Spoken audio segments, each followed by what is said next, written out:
Another abstract piece? My father's voice dripped with disdain as he surveyed my latest painting. Sophie, when are you going to grow up and do something real with your life? I continued cleaning my brushes, refusing to let him see how much his words stung. The studio I'd built in my small apartment was my sanctuary, even if my parents saw it as just another sign of my failure to meet their expectations. This is real, Dad, I said quietly. My work is selling well. He snorted, adjusting his perfectly tailored suit. Selling? To who? Those coffee shops where you hang your little exhibitions. My name is Sophie Anderson, and at 31, I was both a disappointment to my family of prestigious art dealers and secretly one of the most successful collectors in the modern art world. Not that they knew that last part. The coffee shops pay their bills, I replied, thinking of the multimillion-dollar deals I closed that week under my professional alias, and they support local artists. Local artists, he muttered like it was a curse word. The Anderson Gallery hasn't showcased a local artist in 50 years. We deal in real art, Sophie. Masters. Established names. Not these experiments. I looked at my painting, an intricate exploration of light and shadow that would sell for more than my father's gallery made in a month, once I revealed it under my professional name. But Harrison Anderson would never see past his daughter's hobby to recognize real talent. Was there something specific you needed, Dad? I asked, finally turning to face him. You don't usually visit my neighborhood. He grimaced, looking around my modest apartment like he might catch something. Your mother wanted me to remind you about the gallery's anniversary gala next week. She expects you to attend. And Sophie, his eyes narrowed. Please dress appropriately. No paint-stained jeans or artistic statements. I know how to dress for a gala, I said, suppressing a smile as I thought of the designer gown hanging in my other apartment, the one my parents didn't know existed. Good, and try to be pleasant. We're having some very important collectors attending. The gallery's future could depend on making the right impression. That caught my attention. Harrison Anderson never admitted to needing anything, especially not good impressions. Is everything okay with the gallery? Fine, he said too quickly. Just the usual market fluctuations. Nothing for you to worry about with your alternative career path. After you left, I immediately called Maya, my business partner and the only person who knew both sides of my life. The great Harrison Anderson actually admitted to needing good impressions. Maya let out a low whistle. Things must be worse than we thought. Run the numbers again, I instructed. Everything about the Anderson Gallery, sales, acquisitions, market position. And Maya, be thorough. You got it, boss. Want me to check your parents' personal finances too? I hesitated. Investigating my own family felt wrong. But I'd learned the hard way that sentiment had no place in business.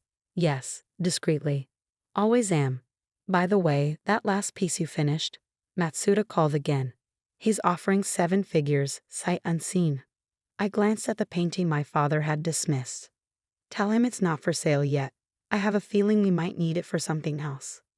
The next few days passed in a blur of activity. While my parents thought I was playing artist in my studio, I was actually managing a global art empire.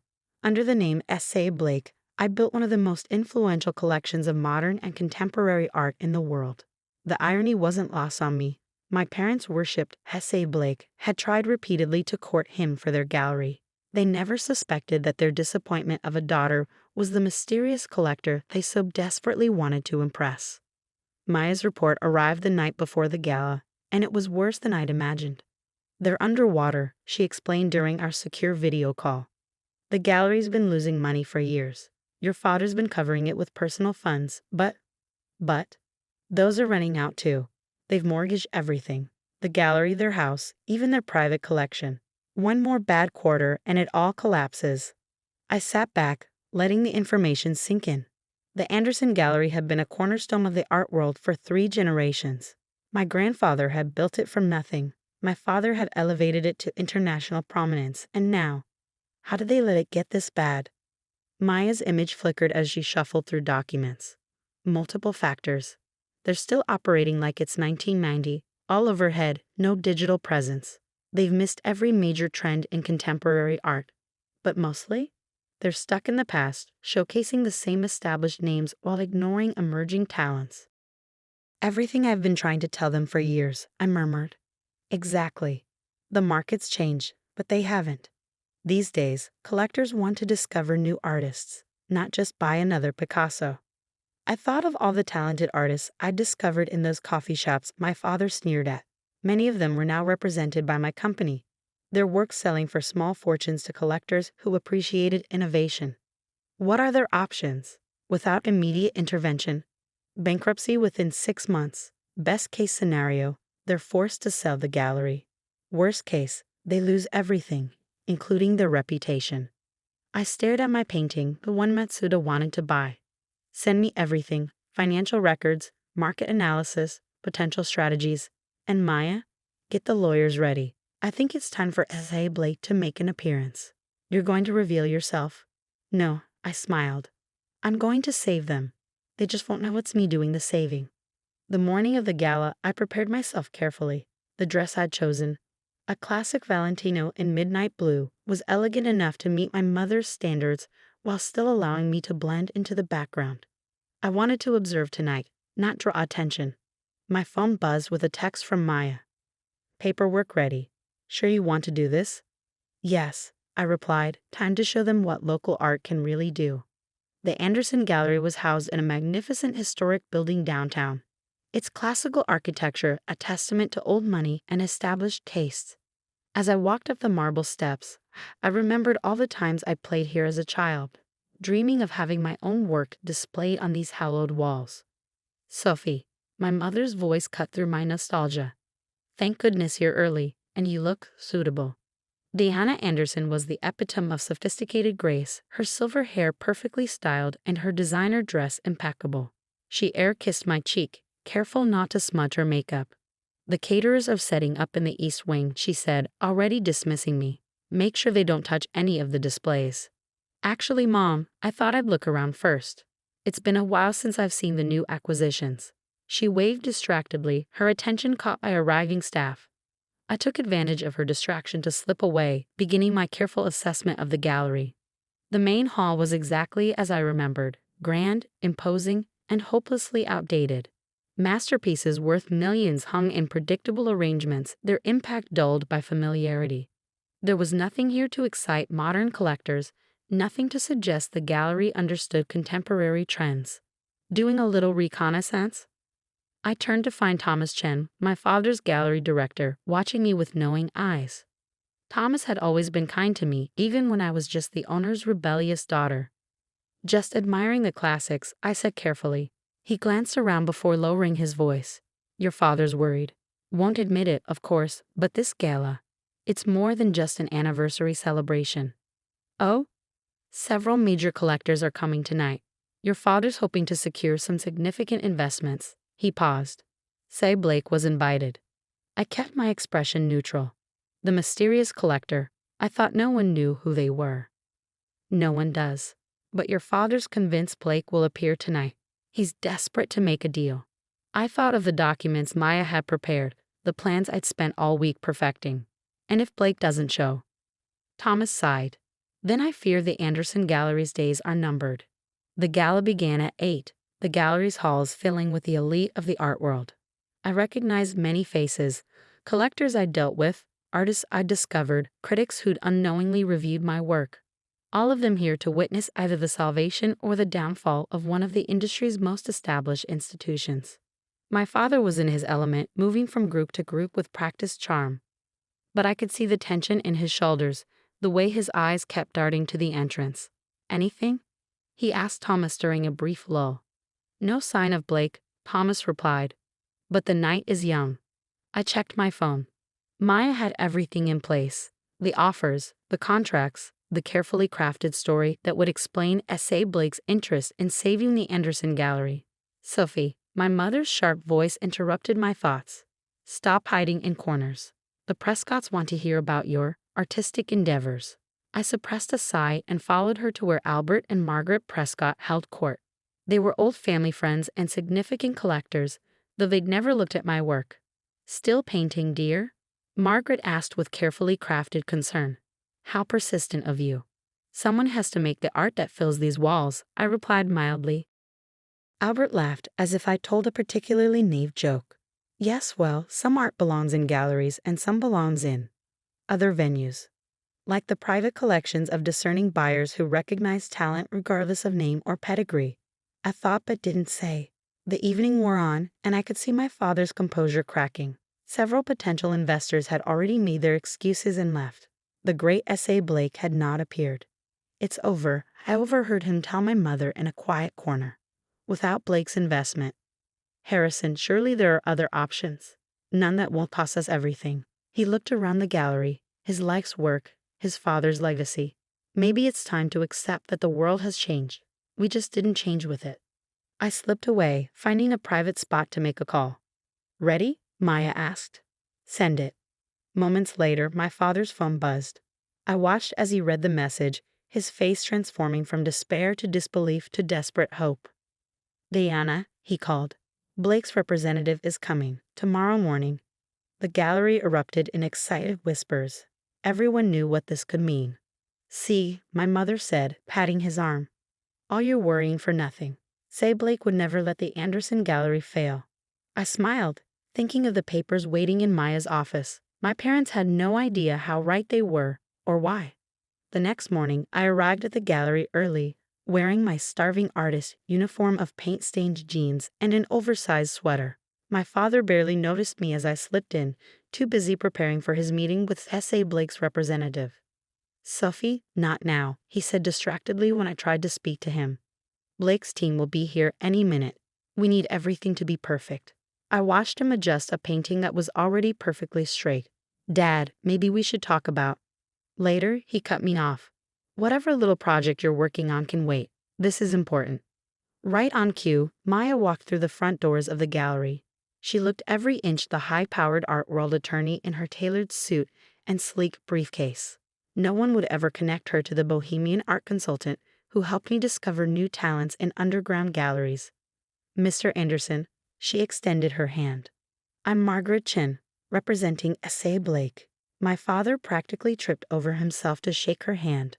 "Yes, yes. We're so honored. Please come this way to my office." I followed them, unnoticed as usual. My mother appeared from somewhere, her perfect mask of composure slightly cracked with anticipation. "Sophie," she hissed, "don't you have somewhere else to be?" "Actually," Maya said smoothly, "Ms. Anderson should join us. This concerns her too." My parents exchanged confused looks but didn't argue. In their minds, Blake's representative must have her reasons, even if they couldn't understand them. My father's office was a testament to old-world luxury, leather-bound books, antique furniture, and prized artworks covering every wall. Maya took it all in with professional interest, though I knew she was mentally calculating how much it would all bring at auction if necessary. "Before we begin," Maya said, setting her briefcase on the desk, "I need to clarify something. This meeting isn't just about saving the Anderson Gallery, it's about transforming it." "Transforming?" My father frowned. "I don't understand. Our gallery has a certain reputation." "A reputation that's killing it," Maya interrupted gently. "Mr. Anderson, your gallery is 3 months away from bankruptcy. Your traditional model isn't working anymore." The color drained from my father's face. "How did you—" "Say Blake has been watching your gallery for some time," Maya continued. "We've seen its decline, but we've also seen its potential. With the right changes, the Anderson Gallery could become a bridge between classical and contemporary art." My mother grabbed my father's hand. "What kind of changes?"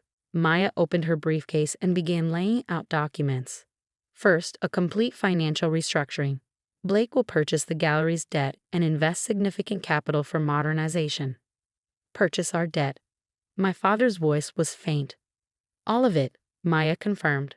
"The gallery, the mortgages, everything. In exchange, Blake wants 2 things: 51% ownership and complete creative control over the gallery's new direction." "Control?" Now my father's voice rose sharply. "This gallery has been in my family for generations. We have standards, traditions that are bankrupting you," Maya said firmly. "Mr. Anderson, this isn't a hostile takeover. It's a rescue mission. Blake wants to preserve your legacy while bringing the gallery into the modern era."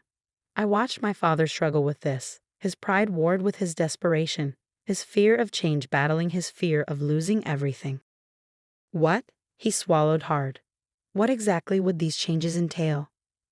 Maya pulled out a tablet, bringing up images of modern gallery spaces, a complete renovation of the East Wing to showcase emerging artists. Digital installations, interactive exhibits, a strong online presence, and most importantly, a new curator who understands both classical and contemporary markets. My mother gasped. Replace Thomas? Not replace, I found myself saying. Everyone turned to look at me, as if just remembering I was there. Partner with. Someone who can bridge the gap between old and new. Maya nodded approvingly. Exactly. In fact, Blake has someone specific in mind. She slid another document across the desk.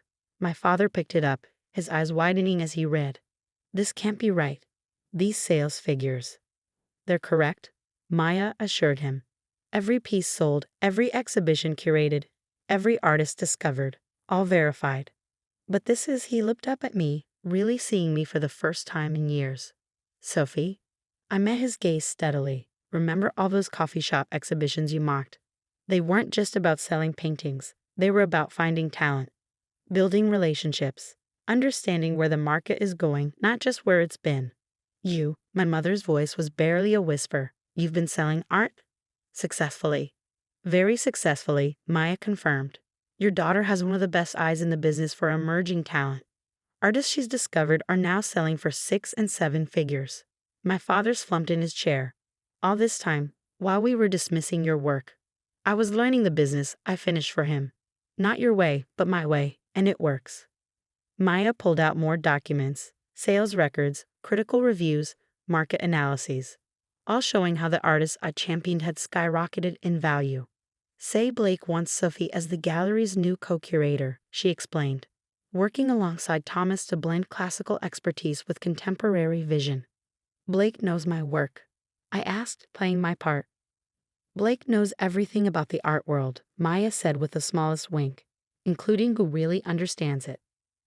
My parents were silent for a long time, looking through the documents. I could see them struggling to reconcile their image of their disappointing daughter with these proof of my success. Finally, my father looked up. Why didn't you tell us? Would you have listened? I asked quietly, or would you have dismissed it as another hobby, another sign that I wasn't living up to the Anderson name? He flinched. We only wanted what was best for you. No, I corrected him gently. You wanted what was best for the gallery, what fit your vision of success. You never asked what I wanted. And now, my mother asked, what do you want now? I looked around the gallery, the place that had shaped my childhood, taught me to love art in all its forms. I want to save this place, but not by living in the past. The art world is changing. We need to change with it. Maya cleared her throat. The contracts are ready if you want to review them. Blake's offer expires at the end of the week. My father picked up his reading glasses, then hesitated.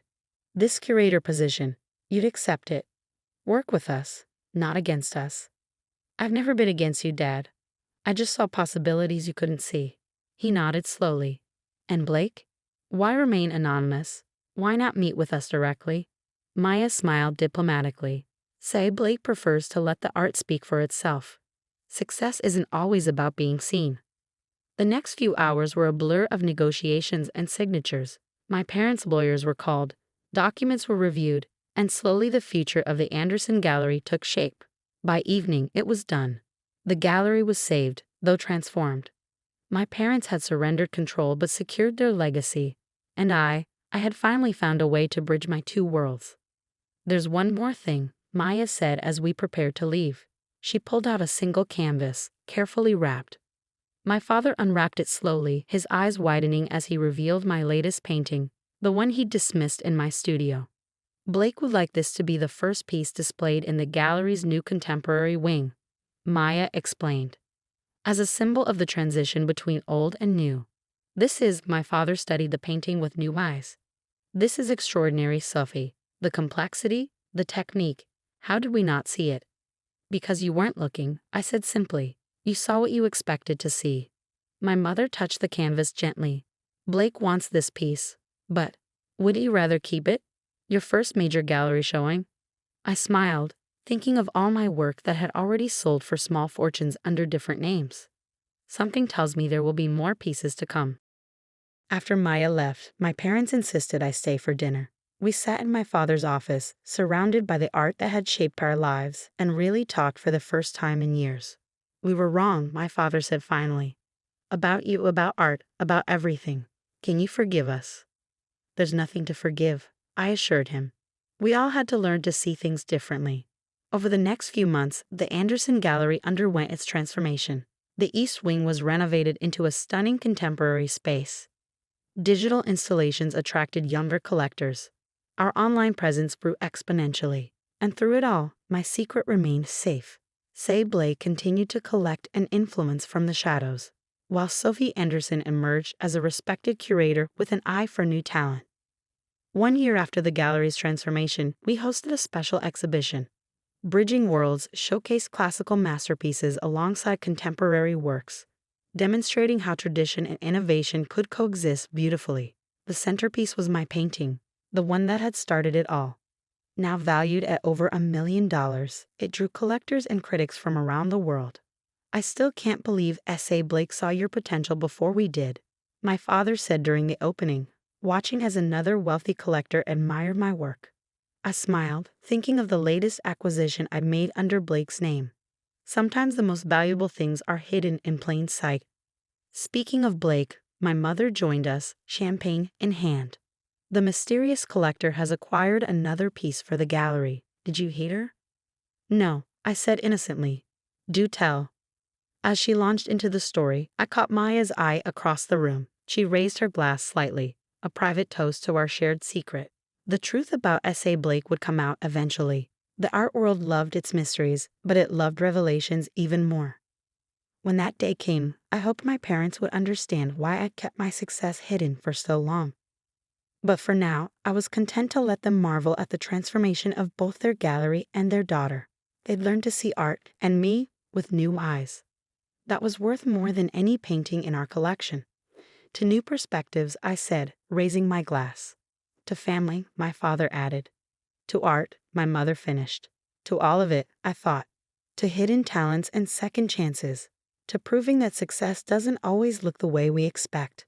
And most importantly, to finally being seen for who I really was.